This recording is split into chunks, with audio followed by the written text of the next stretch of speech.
엘리 엘리 라마 사박다니 나의 하나님 어찌하여 나를 버리셨나이까.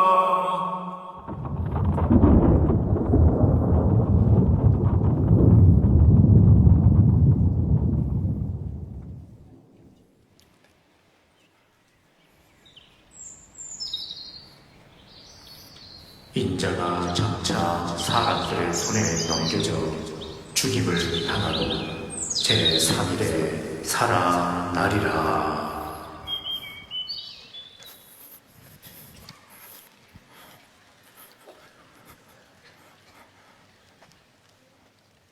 단결, 저는 봤지 말입니다. 이 두 눈으로 분명히 봤지 말입니다. 대제사장들과 바리새인들이 불안해하고 있는 모습을 저는 봤습니다.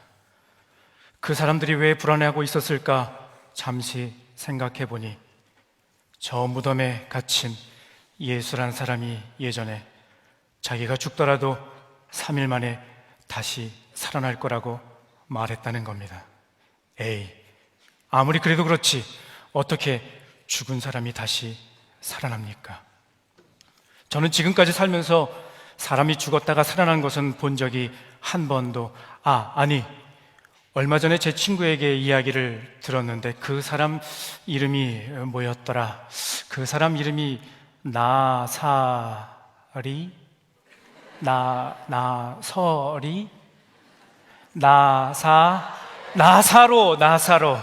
나사로.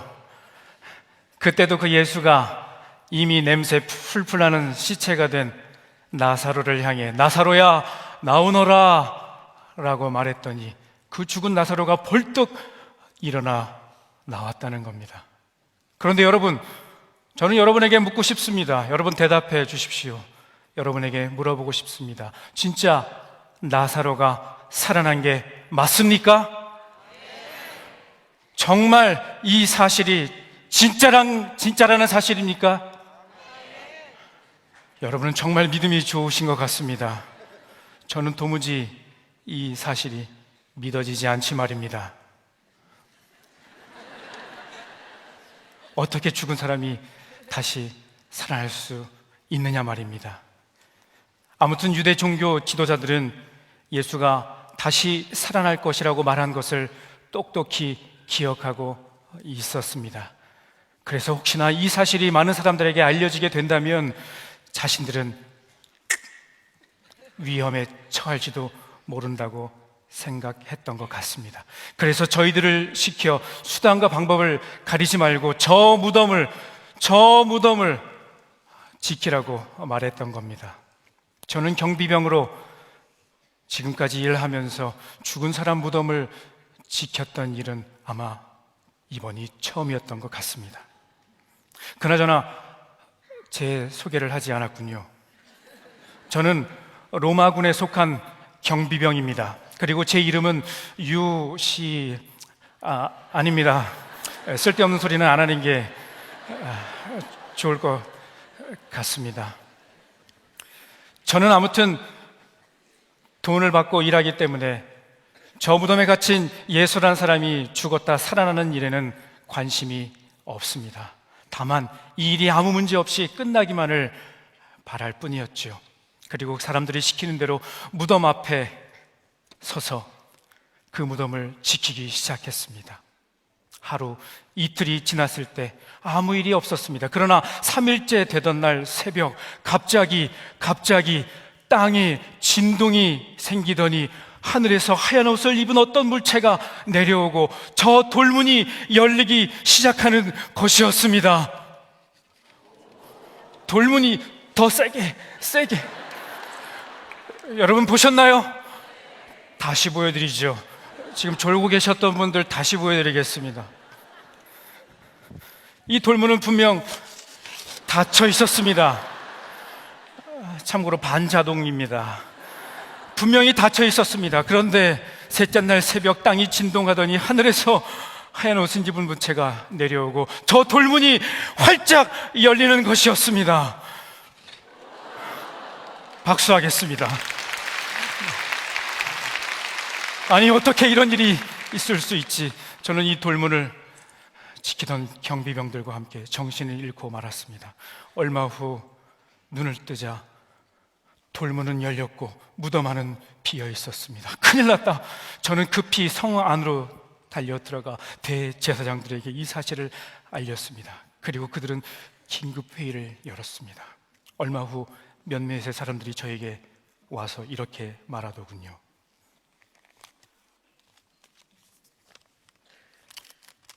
너 두고 알지? 예. 예수가 부활한 게 아니야. 알지? 예. 제자들이 훔쳐간 거야. 예. 그럼요. 그 말을 듣고 저는 꽤 상당히 많은 돈이 들어 있었습니다. 사람들에게 저는 이렇게 이야기하기 시작했습니다. 여러분, 오해하지 마세요. 오해하지 마세요. 예수가 부활한 게 아니라 예수의 제자들이 저희들이 자고 있는 사이에 몰래 들어오더니 저 시체를 가지고 훔쳐서 도망한 거예요. 여러분들은 그렇게 알고 계시면 되겠습니다. 그런데 한 가지 이상한 점이 있었습니다. 분명 예수라는 사람에게는 12명의 제자들이 있었습니다. 물론 그 중에 가룟 유다는 예수를 은30에 팔고 스스로 목숨을 끊었지요. 하지만 나머지 11명의 제자들과 그를 졸졸졸 따라다니던 그 수많은 사람들은 지금 어디 있단 말입니까? 그들은 다 도망가고 사라지고 말았다는 겁니다. 그들은 다 어디에 갔단 말입니까? 그러고 보면 예수라는 사람은 그렇게 대단한 사람은 아니었던 것 같습니다. 그를 따르던 많은 사람들이 그를 떠났고 그의 제자들도 모두 다 도망가 버렸기 때문입니다.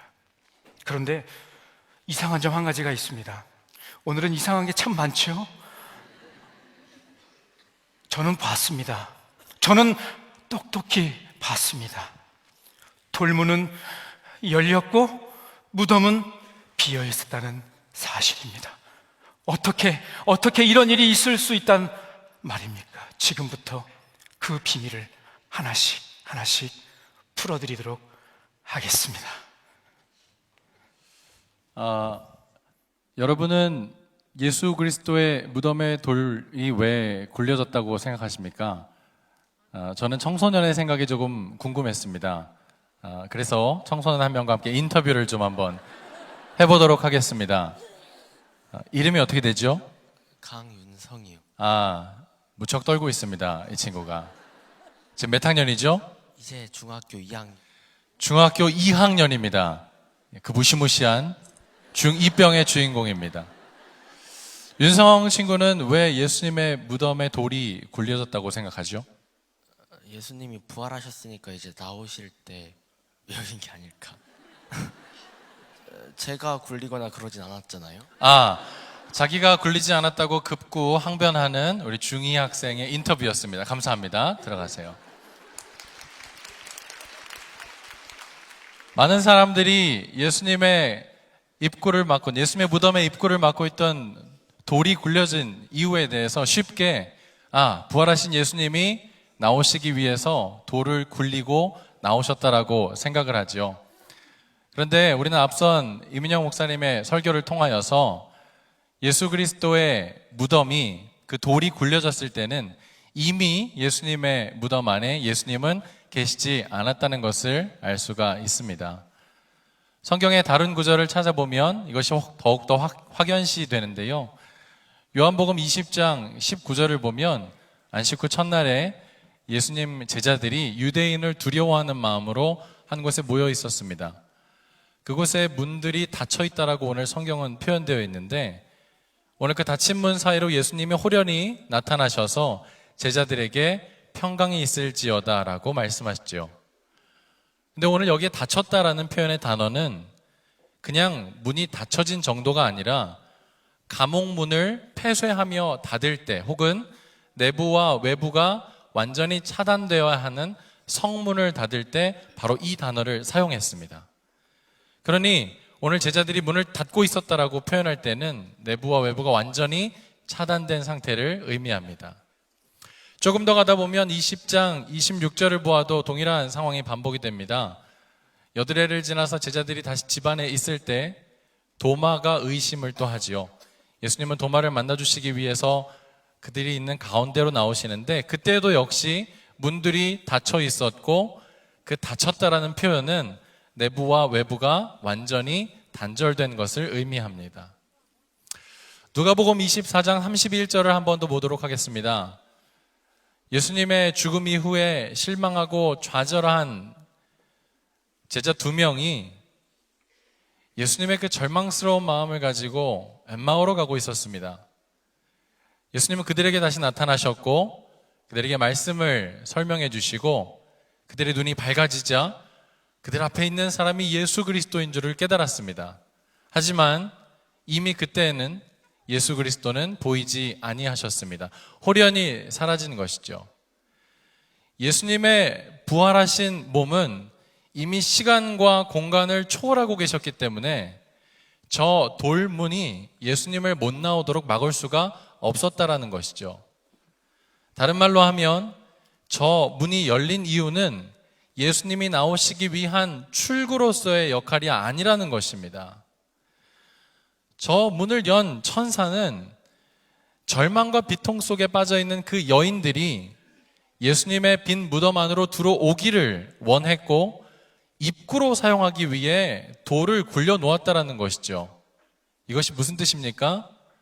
그저 관념적으로 피상적으로 예수 그리스도의 복음에 대해서 알고 있는 것이 아니라 직접 예수님의 죽음의 현장 가운데 들어가 그분의 그 무덤이 비었다라는 것을 확인하고 부활의 확실한 증인이 되기를 원하였다라는 것입니다.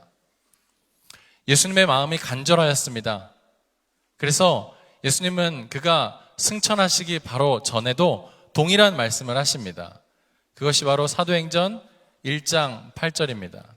아마 이 말씀은 여러분과 제가 다 암송하고 있을 줄로 아는데요. 한번 외워볼까요?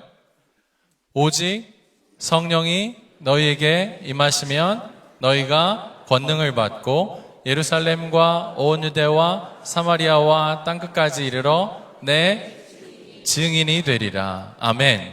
여러분 믿으십니까? 여러분이 짧은 한 구절에 어떠한 단어가 여러분의 마음을 사로잡으십니까?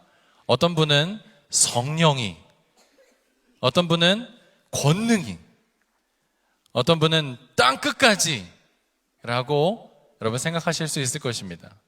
하지만 6절부터 시작된 예수님과 제자들과의 대화를 살펴보면 이 8절이 정말 강조하고 있는 것이 무엇인지를 알게 됩니다. 우리 6절의 말씀 한번 주시겠습니까? 같이 한번 읽어보겠습니다. 시작. 그들이 모였을 때에 예수께 여쭈어 이르되 주께서 이스라엘 나라를 회복하심이 이때니까 하니. 제자들은 두 가지의 질문을 예수님께 드렸습니다. 첫 번째는 이스라엘 나라를 회복하심이 이때입니까? 지금입니까? 라는 때에 관한 질문이었고요. 두 번째는 그 일을 주님께서 하실 것입니까? 라는 주체에 관한 질문이었습니다. 7절에 예수님은 이 질문에 대한 답을 주시지요. 이르시되 때와 시기는 아버지께서 자기의 권한에 두셨으니 너희가 알 바가 아니다. 자, 이제 그러면 예수님이 무엇에 대답해야 하시죠? 주체에 대해서 대답을 하셔야 합니다. 그러니 그 주체에 대한 대답으로 사도행전 1장 8절을 말씀하신 것이고 그 뜻대로 우리가 1장 8절을 다시 암송한다면 오직 성령이 너희에게 임하시면 너희가 권능을 받고 너희가 제자가 될 것이라고 읽어야 함이 맞습니다. 이 말을 들은 제자들의 마음이 어땠을까요? 굉장히 두려웠을 것입니다. 떨렸을 것입니다. 아니요, 예수님, 저는 증인이 될 수가 없습니다. 그래, 맞다. 네 있는 그 연약함대로는 증인이 될 수 없으니 성령을 기다려라 라고 말씀하신 것이죠. 그러니 오직 성령이 그들에게, 너희에게, 우리에게 부어지게 되면 우리가 권능을 받고 예루살렘과 온 유대와 땅끝까지, 사마리아와 땅끝까지 이르러 증인이 된다라는 것입니다. 이 증인됨의 시작이 어디입니까? 바로 예수 그리스도의 빈 무덤 아니겠습니까? 예수 그리스도가 다시 살아났다라는 그곳에서부터 우리가 증인이 될 수가 있는 것입니다. 그러니 저 무덤에 돌이 굴려진 이유는 바로 예수님을 위한 출구가 아니라 입구라는 것이죠. 누가 들어가야 합니까? 바로 저와 여러분이 들어가서 예수 그리스도의 살아나심에 확실한 증인이 되어야 한다는 것입니다. 저는 중2의 아이들도 성령이 부어지면 증인이 될 줄로 믿습니다. 그리고 중2의 아이들이 증인이 될 수 있다면 우리 모두는 다 이미 증인이라고 생각합니다. 저는 중2에 대한 작은 트라우마가 있는데요. 사랑의 교회 주일학교, 청소년 주일학교는 중등부가 3개로 나뉘어져 있습니다. 중등 1부, 2부, 3부입니다. 근데 이 이름을 2016년도에 들면서 다윗, 다니엘, 디모데로 바꾸게 되었습니다. 그 연유가 무엇인가 하니 중1부에는 1학년만 모여있다고 생각하시는 거예요. 중등 3부에는 3학년만 모여있다고 생각하시는 거죠. 저는 중등 2부 담당 목사입니다. 중2가 200명 이상 드글드글한 그곳에 중등 2부가 있다고 생각하시니까 한 분도 교사에 지원을 하시지 않는 거예요. 어쩌다가 한 분이 교사로 지원하시면 그분의 표정은 가히 순교를 각오한 표정으로 제가 죽겠습니다라는 마음으로 중등 2부에 오셨습니다. 그렇지 않습니다. 여러분 1부, 2부, 3부 다윗, 다니엘, 디모데 중등부는 1, 2, 3학년이 다 골고루 분포되어 있습니다. 할렐루야. 제가 이름을 바꾸자 지난주에도 한 분이 교사로 지원하셨습니다. 아멘. 여러분 우리 중학생들 아이들의 마음에도 예수 그리스도를 향한 부활이 성령이 부어지게 된다면 저는 증인이 된다라고 믿습니다. 그래서 여러분 우리가 피상적으로 또 관념적으로 또 먼 발치에서 예수 그리스도의 빈 무덤을 구경하는 구경꾼으로 남는 것이 아니라 이제 열린 저 무덤을 향하여 우리가 들어가야 하고 그 들어간 그 현장에서 절망의 자리에서 비통의 자리에서 죽음의 자리에서 우리는 예수 그리스도의 소망을 보게 되며 그 소망을 통하여 우리는 부활의 증인이 될 줄로 믿습니다. 이제 그러면 증인의 삶이 어떤 의미일까요? 다음 설교자가 그 의미를 밝혀드리겠습니다.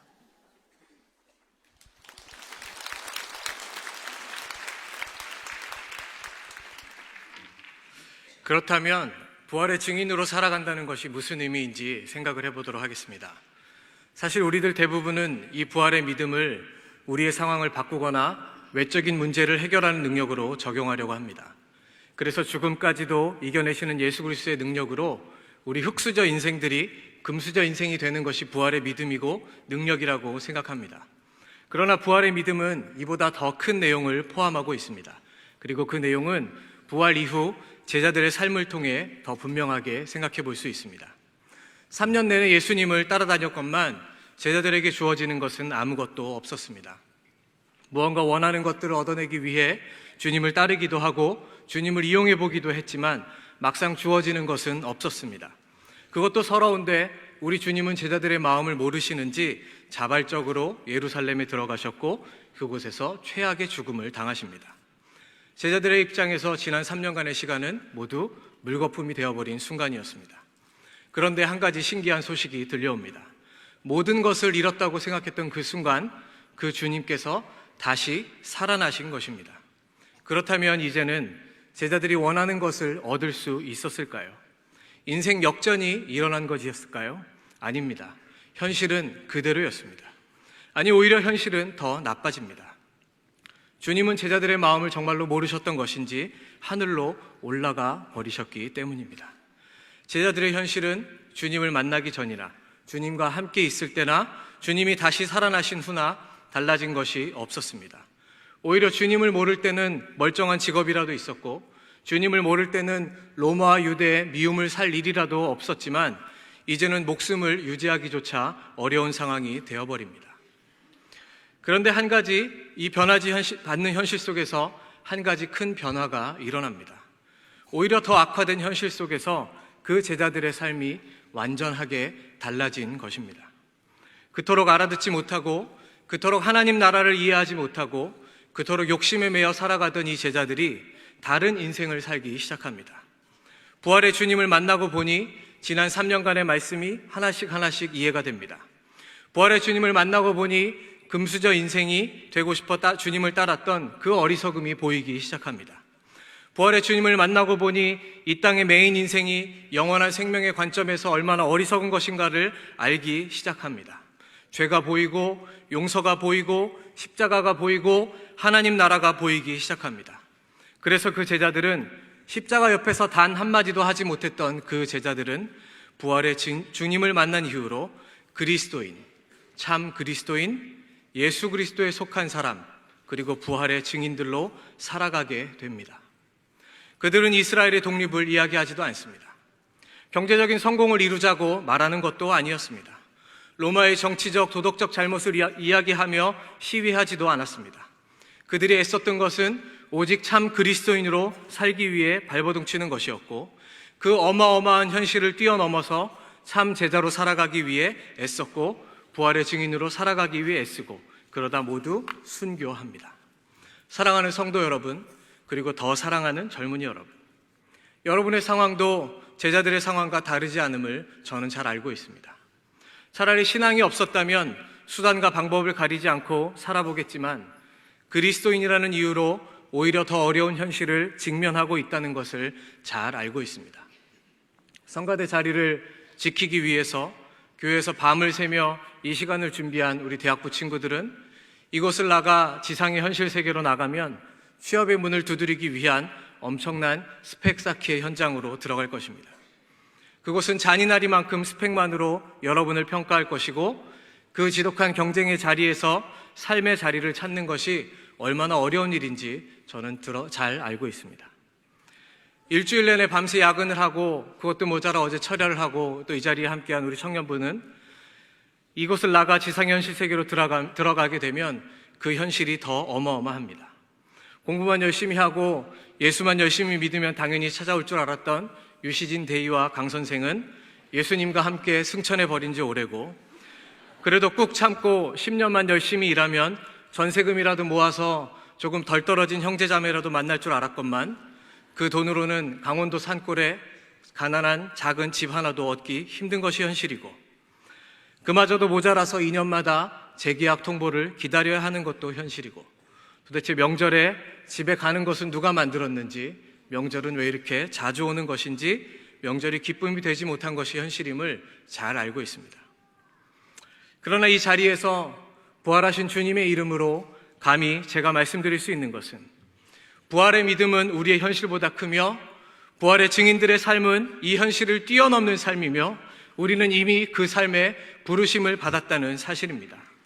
사랑하는 성도 여러분, 그리고 더 사랑하는 젊은이 여러분, 부활의 능력은, 부활의 믿음은 흙수저가 금수저로 바뀌는 것을 말하는 것이 아니라 여전히 흙수저로 살아갈지라도 참 그리스도인으로 살아가는 능력입니다. 부활의 믿음은 우리의 현실을 바꾸는 능력이 아니라 바뀌지 않은 현실 속에서도 참 그리스도인으로, 참 제자로 살아갈 수 있는 능력입니다. 어쩌면 우리는 금수저를 단 한 번도 만져보지 못할지도 모르고, 어쩌면 우리는 원하는 것들을 단 한 번도 얻지 못할 수도 있고, 오히려 점점 더 힘들어져만 가는 현실을 겪게 되는 상황에 올지라도 이 땅에서 이루는 것들이 우리의 삶의 본질이 아님을 부활의 주님을 통해 경험했기에 참 그리스도인으로, 참 제자로, 그리고 참 제자로 증인으로 살아가며, 그래서 세상이 그런 우리를 보고 부활의 주님이 진짜임을 알게 되는 것이 주님께서 우리 모두에게 원하시는 삶입니다. 이 토비세가 마치고 나면, 그리고 내일 부활주일 예배가 마치고 나면 여러분은 어김없이 여전히 똑같은 현실로 돌아가게 될 것입니다. 그러나 그 현실 속에서 부활의 믿음을 보여줍시다. 그 현실 속에서 그리스도인됨을 보여줍시다. 그 현실 속에서 부활의 증인의 삶이 무엇인지를 보여줍시다. 더 이해해주고, 더 사랑해주고, 더 품어주고, 더 나눠주고, 더 참아주고, 더 견뎌주는, 그래서 이전과는 다른 반응을 그들에게 보여줄 수 있는 그런 증인들의 삶이 되시기를 진심으로 기도합니다. 특별히 너무너무 사랑하는 젊은이 여러분, 조금 없어도 괜찮습니다. 조금 못해도 괜찮습니다. 계속해서 참 그리스도인으로 살아가기를 소망하며 애쓰면 그것만으로 충분합니다. 함께 이 시대를 살아줘서 고맙고 참 그리스도인으로 함께 해줘서 더욱더 고맙습니다. 계속해서 부활의 참 증인으로 살아가는, 그래서 부활의 믿음이 우리 현실보다 더 크다라는 것을 증명할 수 있는 우리 젊은이들이 되시기를 진심으로 기도합니다. 기도하겠습니다. 다시 살아나신 주님, 우리에게 부활의 믿음을 허락해 주시니 감사합니다. 부활의 믿음으로 서로를 격려할 수 있는 이 공동체를 주시니 더욱 감사드립니다. 그 믿음으로 이 현실을 살아가라 하시니 또 한 번 감사를 드립니다. 참 그리스도인으로, 참 증인으로 살아갈 수 있도록 우리를 불쌍히 여겨 주옵소서. 그래서 세상이 우리를 보고 부활의 주님이 계심을 알 수 있도록 우리 모두를 사용하여 주옵소서. 예수님의 이름으로 기도합니다.